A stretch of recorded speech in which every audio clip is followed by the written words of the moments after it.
regardez-les, regardez-les, ces jeunes tout fous. Je pense que ce sont les triathlètes du club de triathlon Sablé. Vous savez, ceux qui organisent le Half Ironman que Sébastien Simon a fait. Je ne vais pas vous raconter, refaire. J'ai déjà fait 3 lives ce matin sur YouTube aussi. Vous pouvez aller les voir en mer, dans le chenal et partout. Je fais ce petit sujet juste pour vous redonner peut-être ce qui restera pour moi l'image la plus jolie, la plus amusante, la plus inattendue de cette arrivée de Sébastien Simon, une arrivée qui était très bien orchestrée, avec une très jolie communication autour.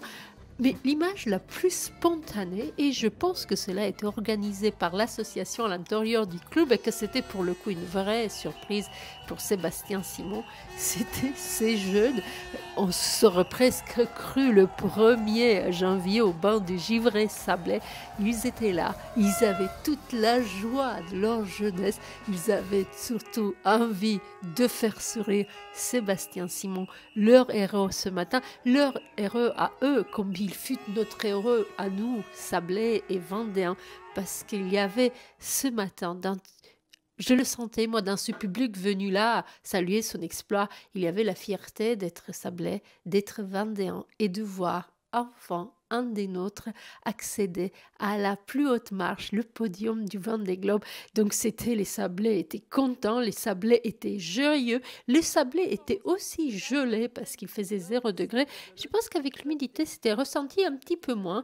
Voilà, c'était une très belle fête. J'ai fait quelques petites réflexions sur ceci, sur cela dans mes lives précédentes. Je ne vais pas revenir dessus parce que ce qu'il faut retenir, c'est que Sébastien Simon a fait une très belle course, qu'il a été courageux, qu'il a été ténace et qu'il a bien mérité et arraché avec les dents sa 3e place, même avec un foil cassé.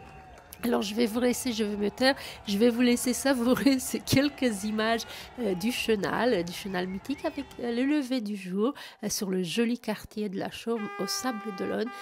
Et puis peut-être je vais rajouter un petit bout de live à la fin de ce que j'ai fait ce matin, mais surtout je voulais faire ici une courte vidéo pour vous montrer un peu la fin du chenal, pour vous montrer un peu surtout ces sablés. Et c'est à eux que je dédie mes vidéos du jour aujourd'hui. Ils ont fait ma journée.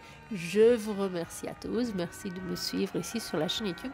N'hésitez pas de me dire un commentaire à chaque fois ce que vous pensez et de mon commentaire parce que c'est cela qui m'aide à progresser. Et puis si vous avez d'autres infos que je n'ai pas données, que j'ai oublié de donner ou que je n'ai pas su, n'hésitez pas vous-même à les mettre en commentaire. Moi je vais mettre un commentaire de cette vidéo le portrait que j'ai fait de Sébastien Simon hier, qui explique un peu qui il est, d'où il vient et comment, comme dans un conte de fées presque, son histoire de sponsor avec un sponsor vendéen, le groupe du Breuil, s'est faite en un texto, alors qu'il y a 2 ans maintenant, 2-3 ans, alors que Sébastien était un peu au plus bas de sa carrière à ce moment-là, après des blessures. Il venait de perdre ses sponsors et puis voilà, il réenchaîne, il refait un Vendée Globe, il finit sur le podium et il nous rend tous si heureux dans cette matinée froide du 17 janvier 2025, quand il rentre dans l'histoire du Vendée Globe, lui aussi sur le podium. Et quand il nous réchauffe à nous les cœurs. En attendant le prochain, qui pour le moment semble être Jérémy Bayou, enfin il y aura plein d'arrivées groupées la semaine prochaine, je vous laisse savourer ces images de l'arrivée de Sébastien Simon. Je vous embrasse, bye bye.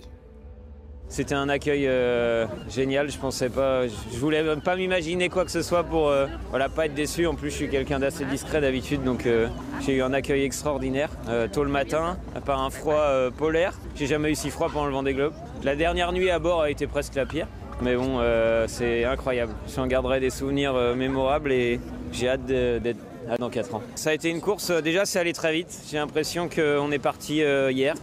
C'est ça qui est fou, et l'humain a la faculté d'oublier tous les moments difficiles, et il y en a eu, et notamment la casse de ce foil qui m'a presque fait perdre espoir, mais c'est pas trop mon genre de baisser les bras, comme certains le savent, donc voilà, je me suis battu jusqu'au bout, et surtout c'est un projet incroyable qui a démarré il y a seulement 1 an et demi avec le groupe du Breuil, avec la famille du Breuil qui s'est investie à nos côtés comme jamais, une équipe qu'on a montée ici au dernier moment sans avoir de locaux, sans avoir d'infrastructure, et pourtant un projet si ambitieux.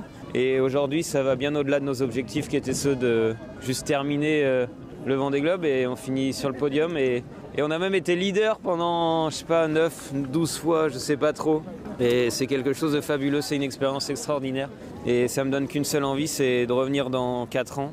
Paul-Henri m'a annoncé vouloir me suivre et c'est quelque chose d'extraordinaire, c'est un gage de confiance et je peux que l'en remercier avec toute sa famille. Quand j'ai vu Charlie arriver, j'ai eu un moment d'émotion parce que je suis un compétiteur avant tout. Je fais pas les choses pour l'aventure, c'est pas ce qui m'intéresse. Je fais ça pour le sport, la passion. Et quand j'ai vu l'arrivée de Charlie, j'étais content pour lui. Je pense qu'il le mérite. Je connais Charlie depuis que je fais du Figaro et j'ai énormément de respect pour lui. Je l'ai battu en 2018 sur la solitaire du Figaro. Je pense qu'en IMOCA, il n'y a pas de sujet. C'est pas par hasard s'il est en tête et s'il gagne. Donc je suis heureux pour lui et tout ce que je souhaite, c'est qu'il revienne dans 4 ans et pouvoir me battre à armes égales dans 4 ans pour essayer de jouer parmi les leaders comme j'ai pu le faire là, mais essayer de gravir encore quelques marches. Et je suis sûr que le groupe Dubreuil s'investira encore à mes côtés pour m'aider à la fois techniquement, mentalement.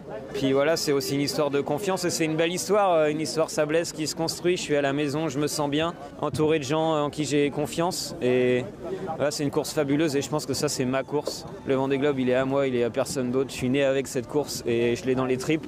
Et même avant d'arriver, j'ai renvoyé un texto à Alex en lui disant je suis pas arrivé mais j'ai déjà envie de repartir et je veux m'investir et tout sacrifier encore pendant 4 autres années pour donner le meilleur de moi-même et atteindre un jour l'objectif ultime de remporter cette course. Le chemin, il a été long, il a été en dents de scie, mais c'est peut-être ce qui fait aussi que ce que je suis aujourd'hui. Voilà, quelqu'un qui n'abandonne jamais, qui est déterminé, qui baisse pas les bras, même quand les choses peuvent paraître catastrophiques. Voilà, j'étais là il y a 4 ans et j'ai abandonné le Vendée Globe en 4e position. On a souvent dit que j'avais pas de chance, etc. Je pense que la chance, elle a rien à voir là-dedans. C'est une question de travail, de volonté. Des fois ça le fait, des fois ça le fait pas, c'est le destin. En tout cas, j'échangerai ma place pour rien au monde et mon parcours non plus. Voilà, ça a été des années merveilleuses, parfois difficiles, parfois douloureuses. Mais aujourd'hui, c'est une 3e place au Vendée Globe et cette place, j'ai envie de l'offrir à tous ceux qui sont en bleu ici, les Dubreuil, leurs familles, les collaborateurs qui étaient là sur le chenal, mes amis qui étaient bien présents et mon équipe qui a travaillé à mes côtés comme des malades pour préparer ce bateau parce que j'ai tendance à dire que eux ils ont marqué un essai et moi je l'ai juste transformé, c'est tout ce que j'ai fait.